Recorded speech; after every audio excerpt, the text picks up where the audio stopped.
Now, let me introduce our third session expert, Dr. Vijay Ramaraj Garu.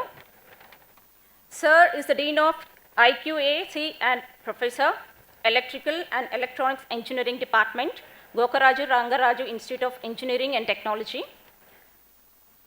Hyderabad received his Doctor of Philosophy in the Faculty of Electrical and Electronics Engineering from Jawaharlal Nehru Technological University, Hyderabad, and completed his MTech from NIT Warangal and has over 24 years of academic and research experience. He has published 30 research papers in national and international conferences and journals, one book chapter in Taylor and Francis, CRC Press, and one Indian patent. Received rupees 52 lakhs of funding from MSME and TEQIP for his contribution to renewable energy, synchro phaser technology, and electric vehicles. He is also a senior member of IEEE, Fellow of Institution of Engineering India and Chartered Engineering, and life member of ISTC. Please welcome onto the dais, sir. Please deliver your lecture. Yeah, very good, good afternoon to all. I hope all of you had a very good lunch, and it's very difficult now to stay back till the end of the session. So what I will do is I will try to make it more interactive. Yeah, and the session is learner-centric MOOC model. I hope, have you heard about this model earlier? Learner-centric MOOC model. So I could able to see one or two faces nodding. At least you people might have heard about learner-centric separately and MOOC separately. And most of you might have already done several MOOC courses in different platforms, especially during COVID. Okay, most of the people have utilized that time to do courses from MOOC, from popular platforms like this edX or Coursera or Swayam, NPTEL, all these things. Just before we try to understand this model, what we'll do is we'll try to have a small discussion about what is this learner-centric approach and why there is a lot of importance that is given on MOOC. Why there is a lot of emphasis that is given in the last 1 decade. Okay, so first, when it comes to the learner-centric strategy, what do you mean by learner-centric strategy? What is the strategy that we have followed earlier? Education is not new to us. Okay, we are in this system since from ages. Okay, since from our Gurukulas, we are into the system. So only the way in which we are teaching, there slightly small changes are there. So earlier we used to call it as teacher-centric. Now we are focusing, we are moving towards learner-centric. So what is the difference? Please, anybody can answer? Students are involved in learner centricity. What we will do, what we are doing is we are keeping the focus. The way in which he is focusing me, we are focusing towards the student. We are involving the students. In the earlier days, teacher used to, or the department used to prepare some syllabus, and they used to teach that syllabus. Okay, there is no choice for the student. Okay, whatever the teacher taught, the same thing he has to take. There is no choice for him. But now, what we are doing is we are giving complete freedom to the student. Especially if you go through that NEP 2020, it is complete freedom to the student. The way, whatever that he wants to learn, he can learn. Whenever he wants to learn, he can learn. That means the pace at which he wants to learn, that is his choice only. Okay? And we as the teachers need to act as facilitators. That's it. Our role is only to facilitate that learning happens. Okay? So that is the basic difference between learner centricity and teacher-centric models. Now, when it comes to the MOOC, why there is a lot of emphasis on MOOCs? Why there is a lot of emphasis on MOOCs? Okay, it's been started just 1 decade before. Around 2011, some few professors from Stanford offered their courses in open online for free. At that time, they have started with only 3 courses. In the next year, 2012, some 40 universities came forward and they have offered some 100 courses. And if you look at the numbers, now they have gone up to some 20,000 courses which are online, which are offered in MOOC platforms. Okay, so why there is a increase in emphasis on MOOCs? Even if you go through this NEP, now we are also providing credits in your regular degrees for whatever the courses that you do on MOOCs. Okay, if a student does his courses from NPTEL, we are also adding those credits into the certificate, final degree. Okay, even that ABC, Academic Bank of Credits, directly these credits goes to Academic Bank of Credits, and whatever the requirements are there, 160 credits, they will count all these credits into for degree. Okay, so why there is a lot of emphasis, which was not there earlier. And there are some challenges also in MOOCs. Okay. The thing is, just if you look at the gross enrollment ratio, right now it is 27%. And if you look at the number of people who are enrolling in the higher education institutions, it is almost 4 crores right now. Right now there are 4 crores.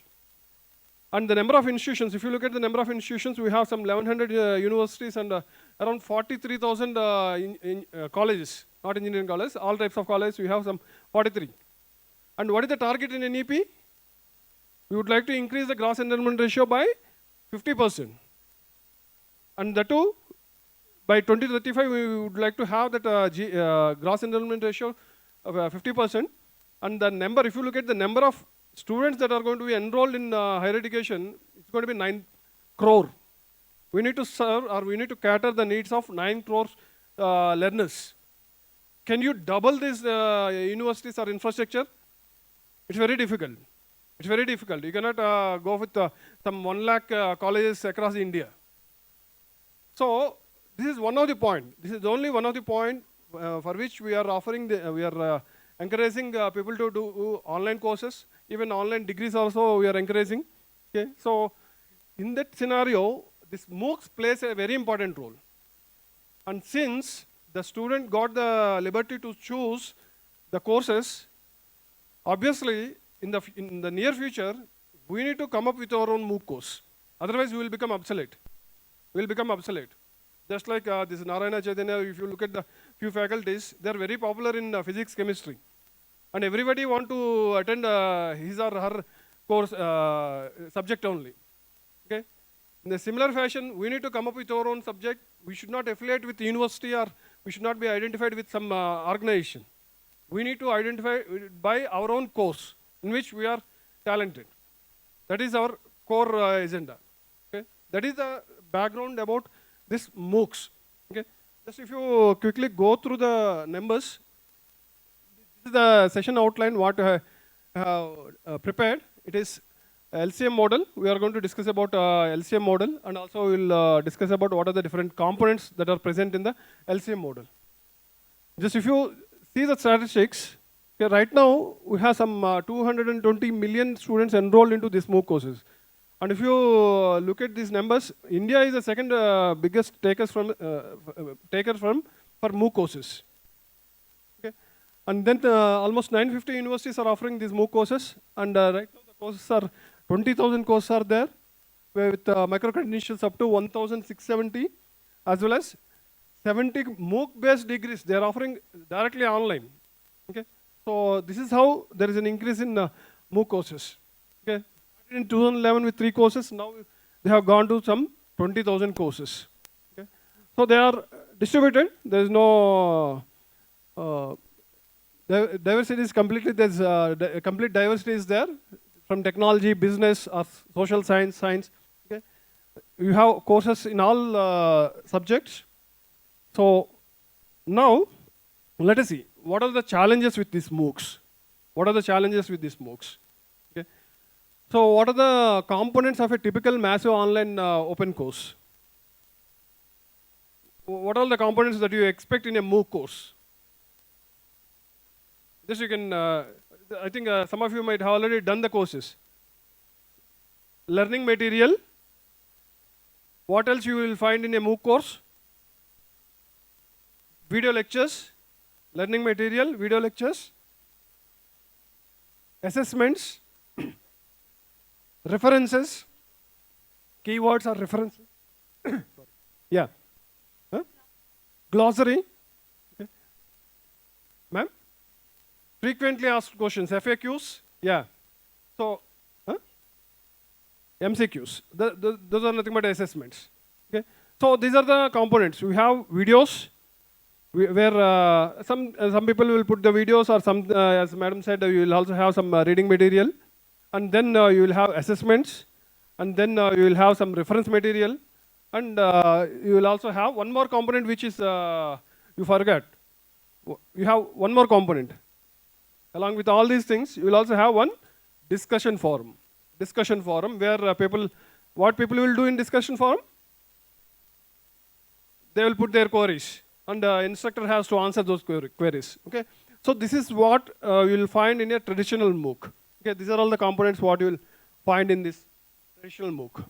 So you will have lecture videos, and you will have some activities like assignments or any other activities that you can give, and then you will have assessments and additional readings, and also platform for discussions. Okay, so these are all the components what you will find in any traditional MOOCs.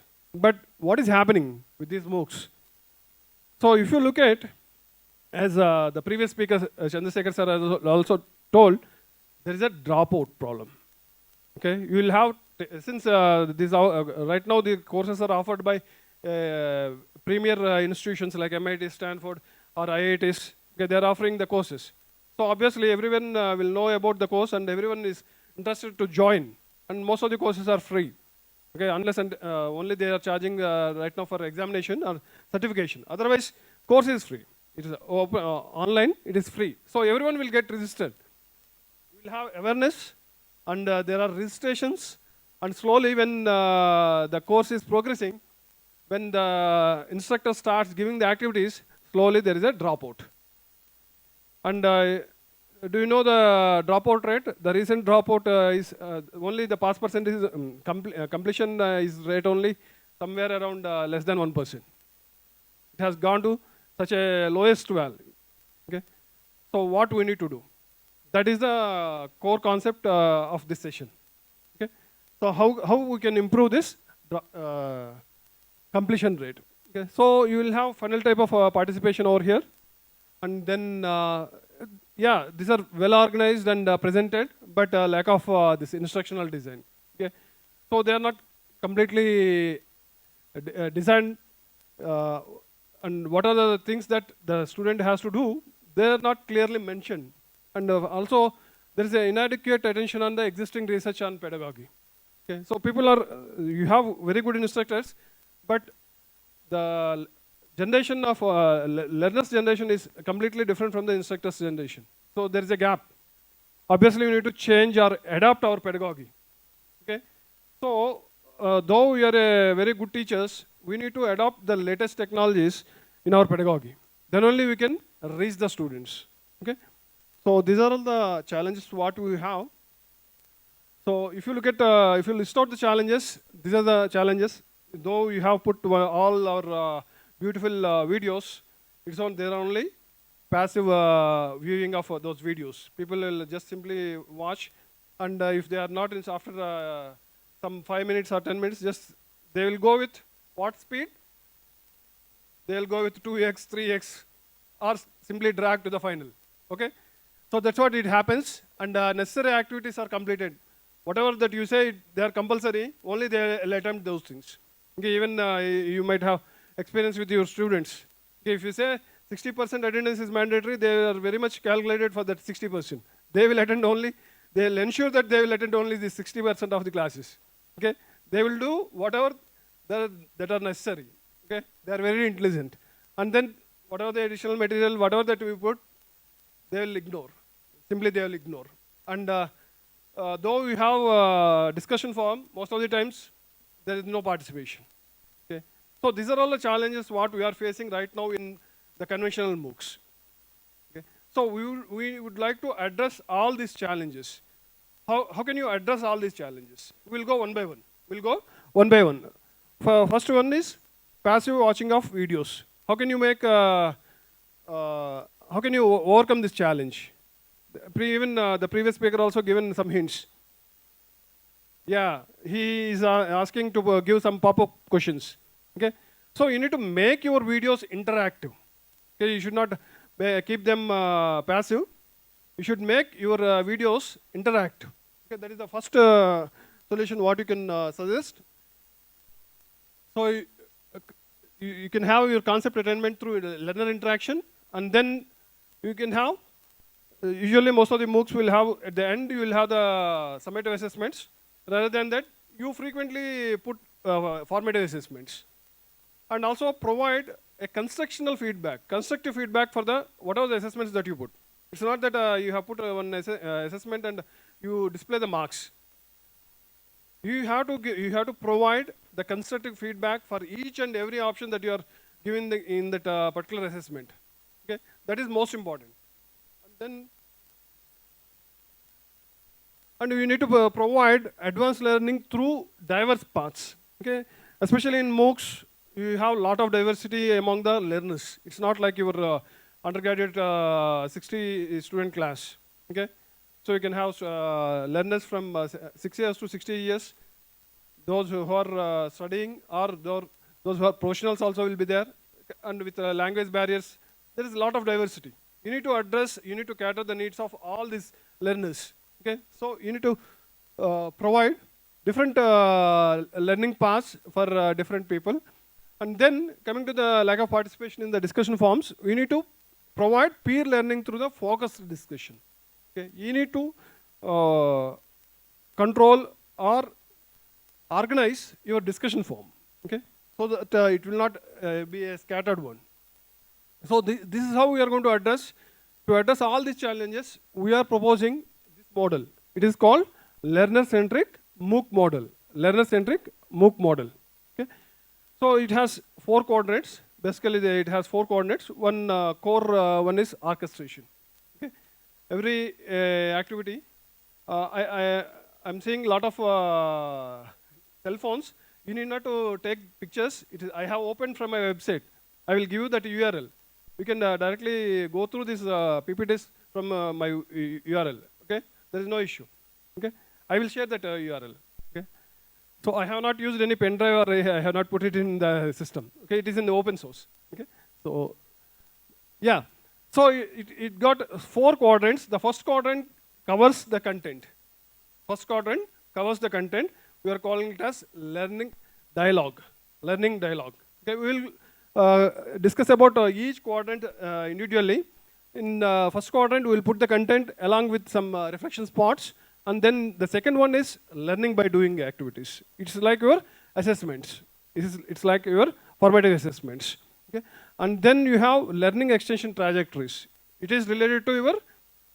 We are following the same pattern. We are following the same components what we have already seen the conventional MOOCs, but we are going to ensure that learner will not drop out during the process. Okay, and then finally we have learner experience interaction. Okay, so these are the 4 quadrants, and at the center we require a lot of orchestration. Okay, to coordinate all these activities, we require a lot of orchestration. Okay, and it requires a team. The first thing is MOOC is not done by one single instructor. Okay, it's a team effort. It's a team effort, especially when you have multi-starrer. Definitely, it is going to hit. Okay, you can straight away compare with the movies which are blockbusters these days. Okay, single starrer, they are failure. Okay, nowadays the trend is multi-starrer. One from north, one from south. You will have super hit movie. Okay, similarly, the same thing you can have in these MOOCs also. You can have instructors from northern region. You can have instructors from southern region. You can collaborate, and together you can offer one course. Okay, so now we'll go one by one. Yeah, first we'll discuss about this learning dialogues. So yeah, already you have gone through some videos in your video lectures which are placed in MOOCs. Okay, what are the components that you think? So what are the features of educational videos that includes induces learners to watch them? Okay, what are the features that you are expecting so that learners will not skip the videos? catchy images, visualizations, beautiful visualizations. Yeah. Huh? Games, yes. Games, gamification. Yeah, time span, as the previous speaker also said, it is only 7 seconds. It is too difficult to prepare videos with 7 seconds and you cannot deliver any content. So minimum, you can have 10 to 15 max. 10 to 15 minutes span videos. Okay, so time constraint, visualizations, and you can put some animations, and you can put some gamification. Okay, so in addition to that, you can also have this reflection spots, okay, which are nothing but, yeah, the way in which, yes, true, true. Yes. Modulation, everything comes into picture. The way in which the speaker is delivering the session, that is important. Yeah, obviously. Yeah, but you need to have all these components so that the learner will not skip those videos. Okay, so yeah, features of popular videos: duration must be short. Okay, you should not have long duration, and then focused concept. You should not deviate from the concepts. Okay, you should not move away from the concepts, and then engaging presentation. Okay, there should not be any disconnect, and then good visuals, and several more. Okay, as Madam insisted, it is the presentation. Okay, so we need to keep all these things in our videos. So what we need to do is, we need to move from monologues to dialogues. We need to have interaction. We need to have interactive videos rather than simple one-way videos. Just we need to have dialogues as well as interactive videos. So let us see how to create this. Yeah, this is the basic structure of LED, learning dialogue. Okay, so the instructor is going to create these learning dialogues. What he or she is going to do is, he is going to chunk the total topic, total concepts, and they are going to chunk into small concepts of small duration. And then they'll prepare the video, and after that small, delivering that small content or small concept, then he's going to put one question based on the topic. Based on the topic that is just delivered, he is going to put one reflection spot. We are calling it as reflection spot or the question. Okay? And what learner has to do, he has to respond to that question. Okay? That means we are engaging the learner. We are giving an opportunity for the learner to micro practice. Then and there itself, he'll understand whether he understood that concept or not. If he could not able to answer that question, then what you can do is, you can ask that learner to go through that concept again. That facility you can provide, embed in the video itself. Okay, if he gives a wrong answer, you can move that video back to the starting point. Yeah, you can program that video so that it will again start from the beginning. Until unless he answers it correctly, it won't move forward. Okay? If you are stringent like that, then definitely he will drop out. Yes or no? So what are the questions that you are going to provide, that should not be at the create or evaluate level. That must be at the understand level only, recall or understand level only. It should not be at higher levels. Okay? So we should not, yeah. So then he will respond, and then one important thing what you need to do as an instructor, after he answers the question, then you need to consolidate the way in which I am doing here. Whenever I am asking any question, I am also consolidating what are all the possible answers. During my session, if you observe, whenever I am putting a question, I am also, what is the next slide? I am providing you all possible answers. What are all the answers that I am expecting from my learners? I am consolidating all those answers and giving the explanation. That is more important. The learners may give different types of answers, and you need to consolidate then and there itself, so that if they have any misconceptions, those misconceptions will be get cleared there itself. Okay? This is how you need to prepare an LED. And then you can continue with the next concept. And you can go to the next LED. Is that clear?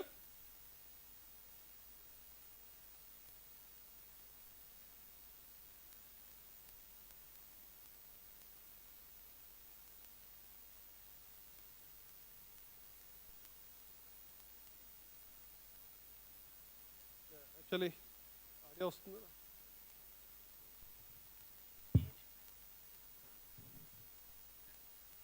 Okay, this is one of the video where it demonstrates how to create, not how to create, where there is a reflection spot. Okay, he is one of the professor from IIT. He's a what do you call administrator for NPTL, Jay Krishnan. He is delivering a session on LXT, which is the next component of this MOOCs. Okay, and at one point of time, he is going to put a reflection spot, where the video is going to automatically stop and you will have a pop-up. You will have a pop-up. Yeah, this is the reflection spot. And the learner has to take 1 or 2 minutes and he has to answer. And then once it is over, then automatically it starts and he's going to consolidate what are all the possible answers that he's expecting from the learners. He's going to consolidate it over here. Okay, these are the expected answers from the learners. And then he continues with the concept. This is how you need to prepare that LED.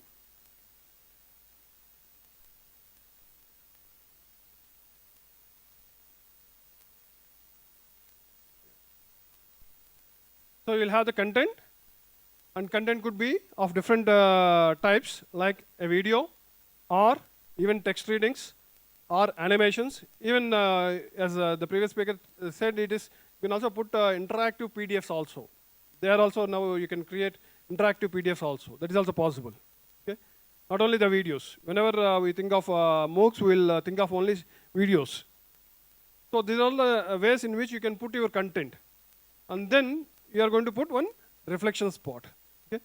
So it's a sparse question, and the learner is asked to reflect on what are the concepts that he understood, and then he will express in his own her thinking. And then it is like a micro practice. Yeah, you can have different varieties of reflection spots. You can have multiple choice questions, annotate any image, or you can have fill in the blanks, or short answer questions, drag and drop, odd man out. Okay. Any gamification, somebody told gamification is also possible. Okay. So if you want to create these type of questions or embed these type of things into your videos, you have different types of technologies. Yeah, these are the various tools which you can use. You have H5P or PlayPosit, or you have your Edpuzzle or Visual. You can use all these are open source. You can create these videos. Just I will show one example.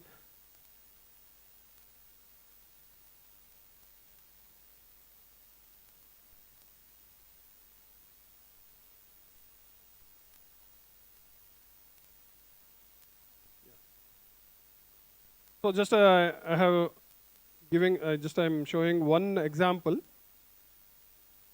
So this is a video or LED created just to demonstrate what are the different ways of questions or reflection spots that you can embed in a video.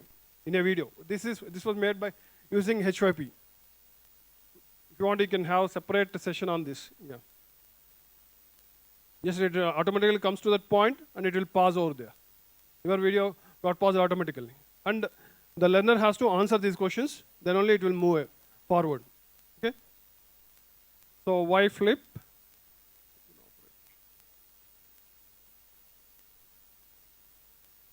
Yeah. Just you can put almost five questions at a particular point.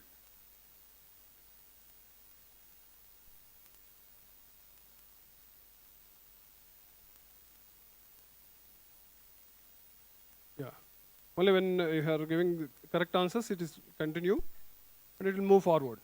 Okay? And you have, that is multiple choice question. And this is another variety of question what you can prepare. You need to select the words as per the question. Select the facilities that come with videos in flipped classroom. Okay. So what are the facilities? You can play, pause. Just I will select few things which are wrong. Then it will show marks also. Okay. So then it is asking for retry. Otherwise, if you are liberal, you can show the answers here itself. Okay. So retry, play, stop, and replay. These are the options that comes with the videos. So this is another type of way in which you can put the questions. This I will drag. If you want to, if you don't want to allow the students, that is also possible. Okay, he or she has to go through the video. They cannot drag the videos. That option is also there. This is another way. So 21st century students access the knowledge using drag and drop. A simple drag and drop. If you put library, it is wrong. Incorrect. Okay. So you can retry. You can put. Sorry.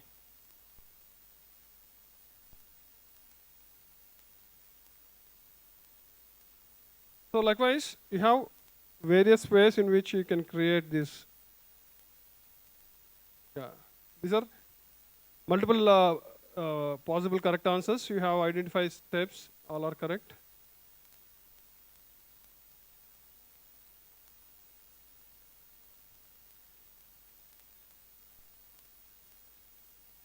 So this is another variety. Likewise, you have multiple different ways.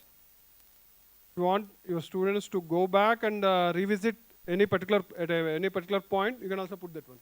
Okay, they can go to another the previous topic, and again they have to go through that video. Okay.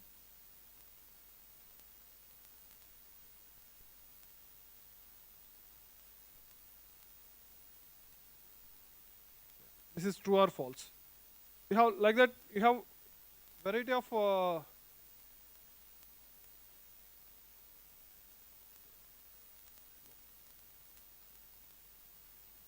ways in which you can put these reflection spots. Okay, just I'll stop at this point.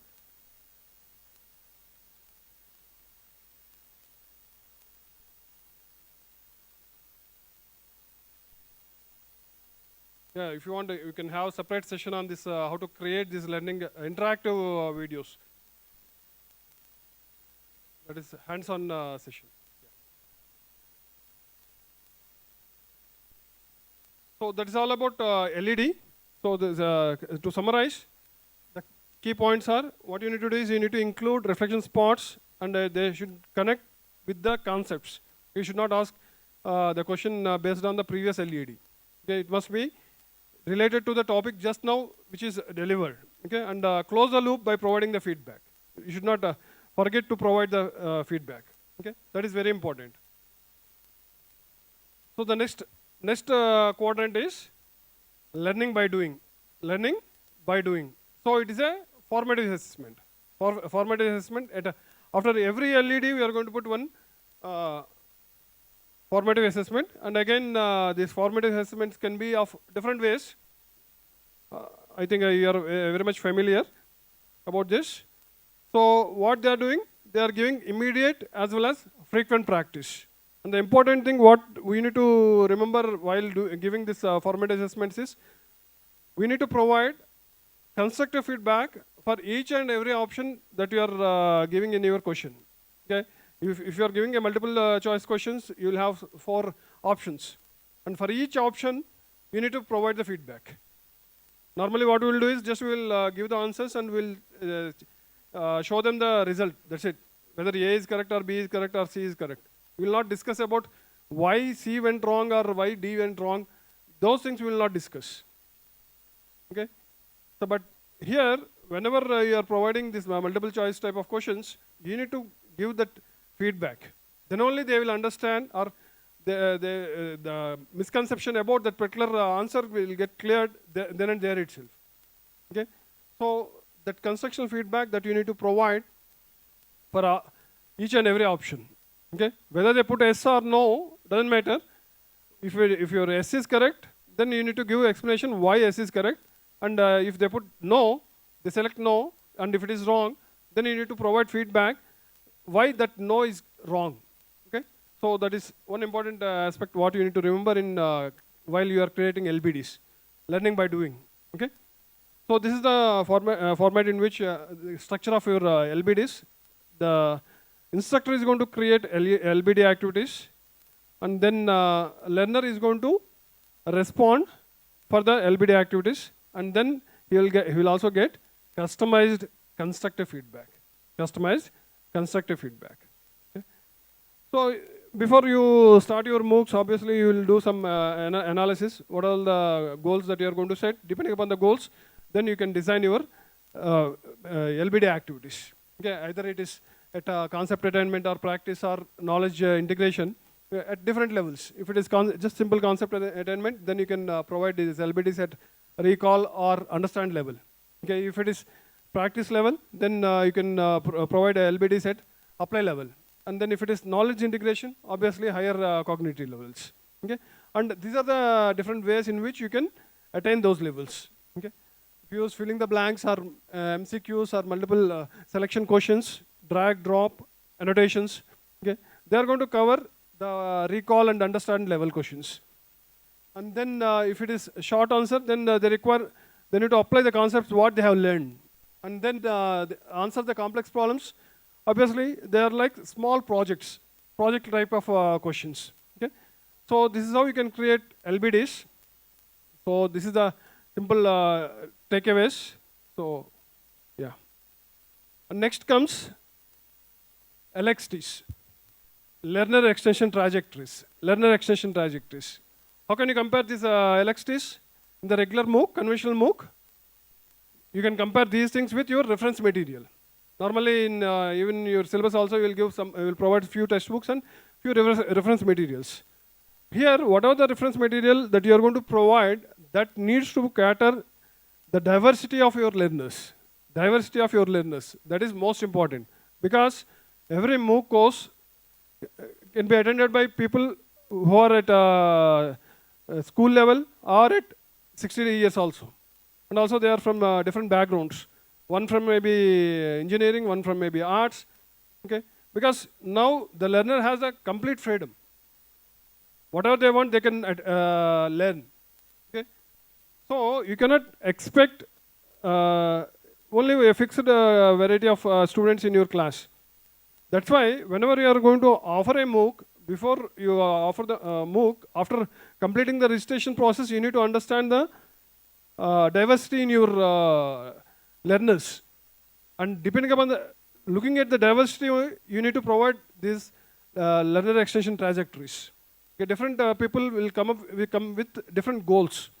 You need to take the feedback from them, and accordingly you need to provide the reference material. Those are called learner extension trajectories.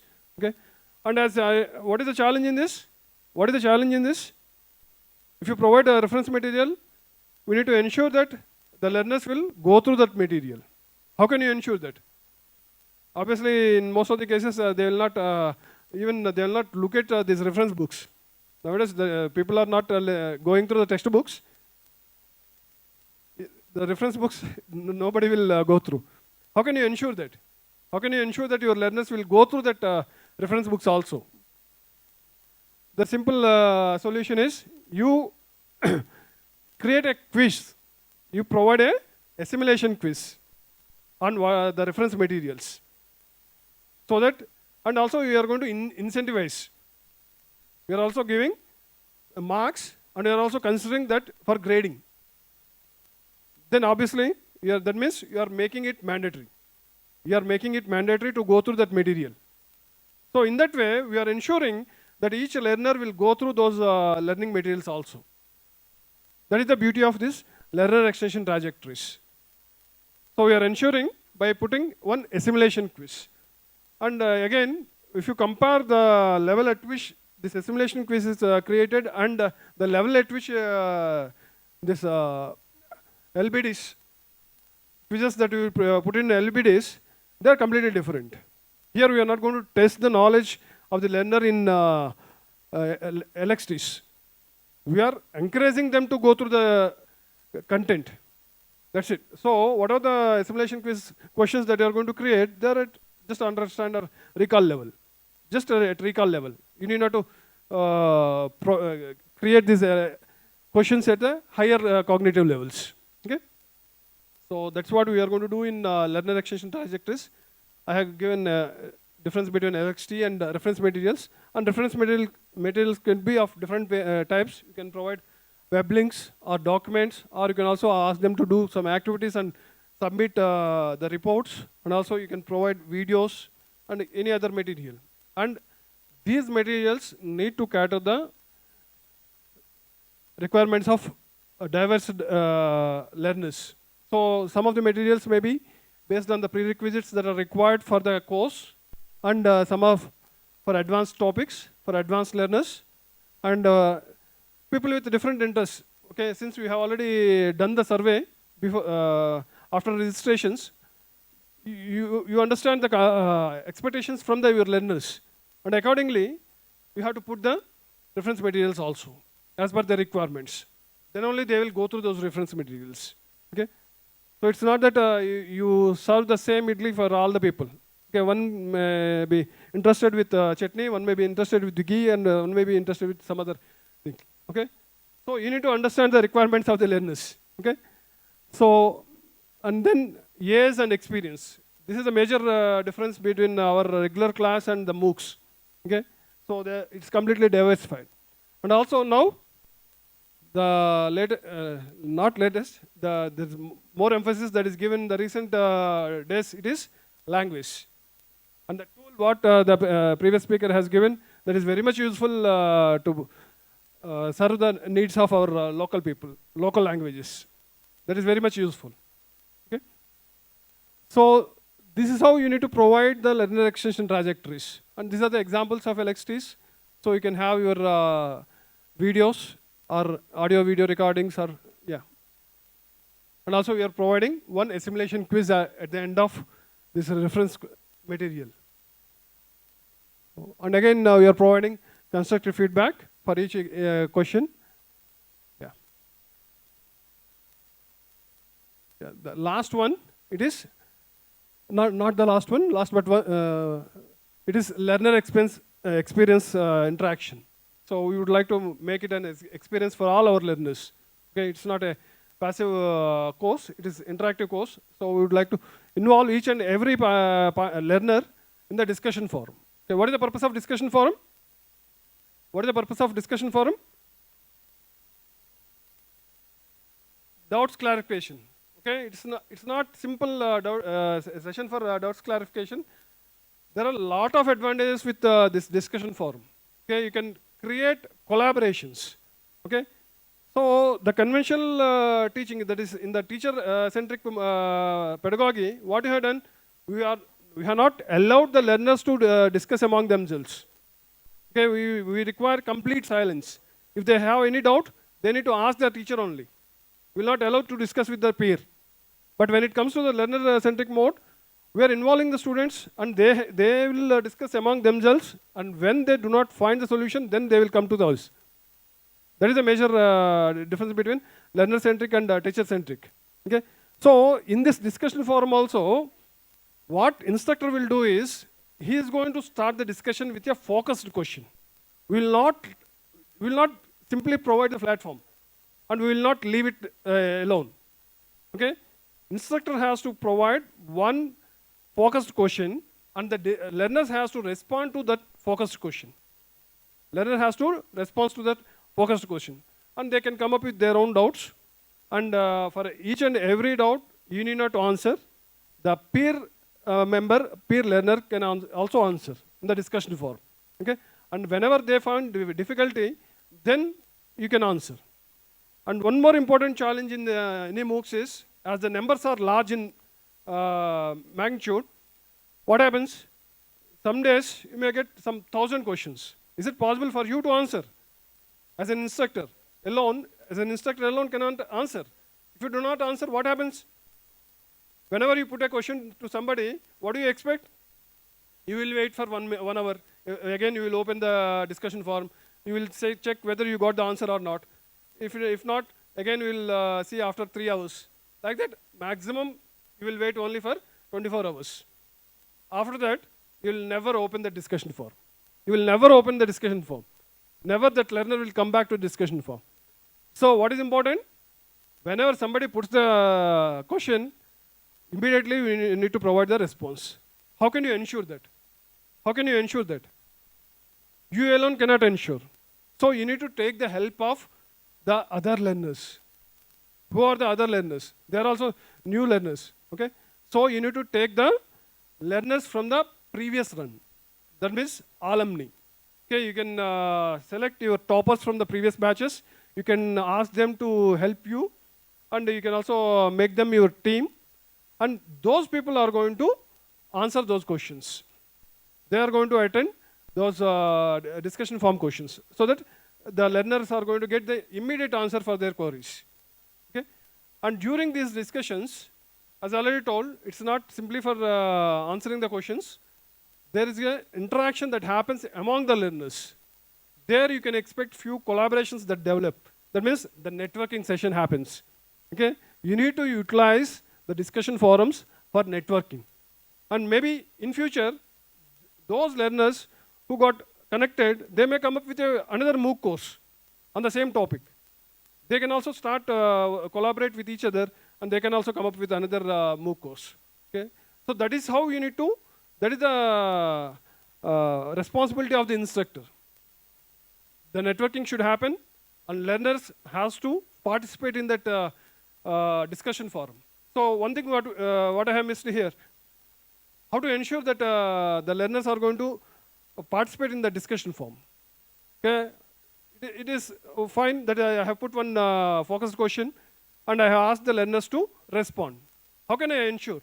How can I ensure that each and every learner is going to participate in the discussion forum? Again, we'll follow the same rule. We'll also conduct one quiz based on the discussion forum discussions. Again, we are going to incentivize those quizzes. Is that clear? So we will ask the learners to go through all these discussions, and based upon those discussions, we are going to put one quiz at the end of the course. And we are going to give provide the incentivize that quiz also. Okay, in that way, we are going to ensure that each and every participant will also participate in that discussion forum. Okay, in this way, we have covered all the 4 quadrants. First, we have started with learning dialogues. How we have engaged the students? How we have engaged the students in the learning dialogues? By providing reflection spots. By providing reflection spots, we have engaged the students. And also, the important point in that is, we need to consolidate what are all the possible answers that the learners are going to provide. Okay? In that way, we have closed that loop, then and there itself. And then when it comes to the LBDs, what we have done? They are regular questions. They are regular MCQs or any other type of question, what you will see in any formative assessment thing.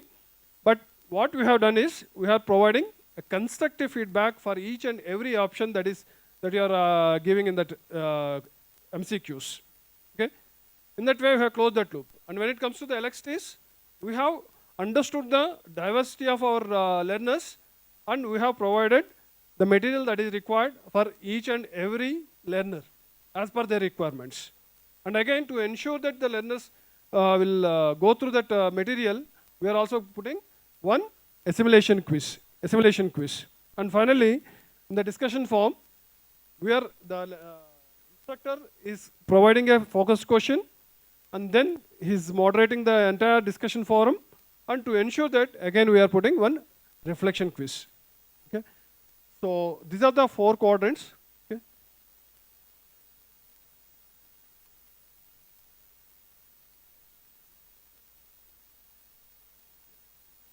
So yeah, these are all the things I have already explained.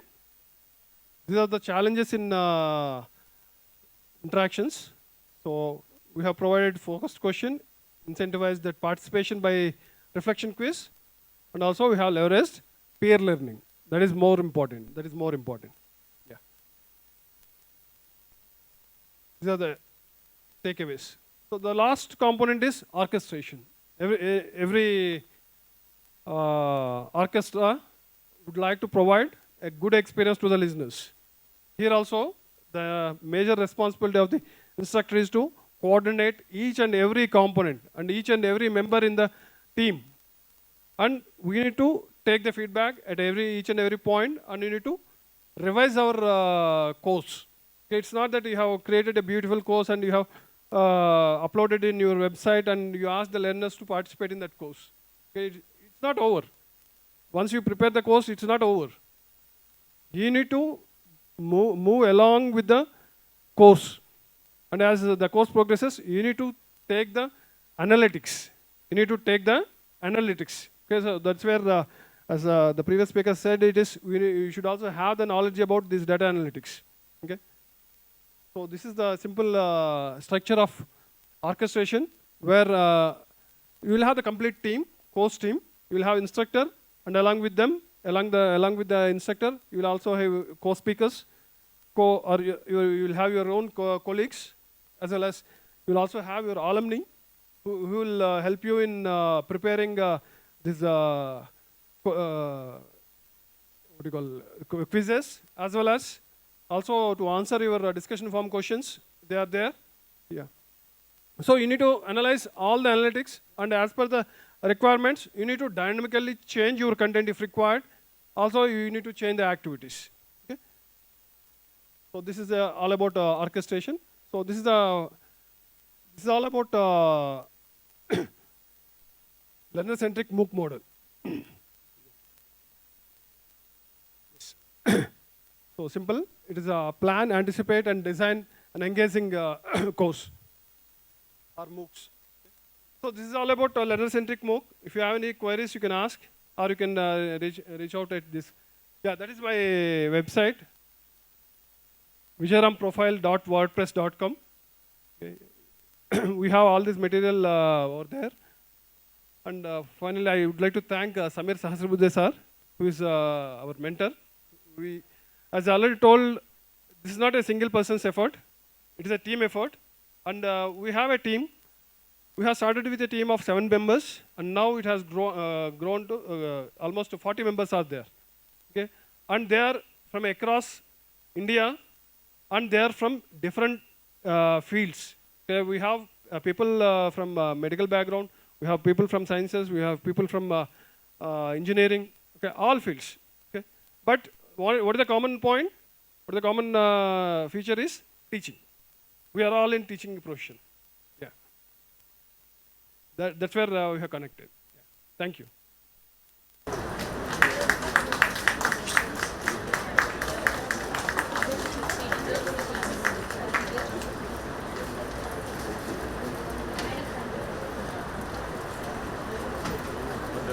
Bye.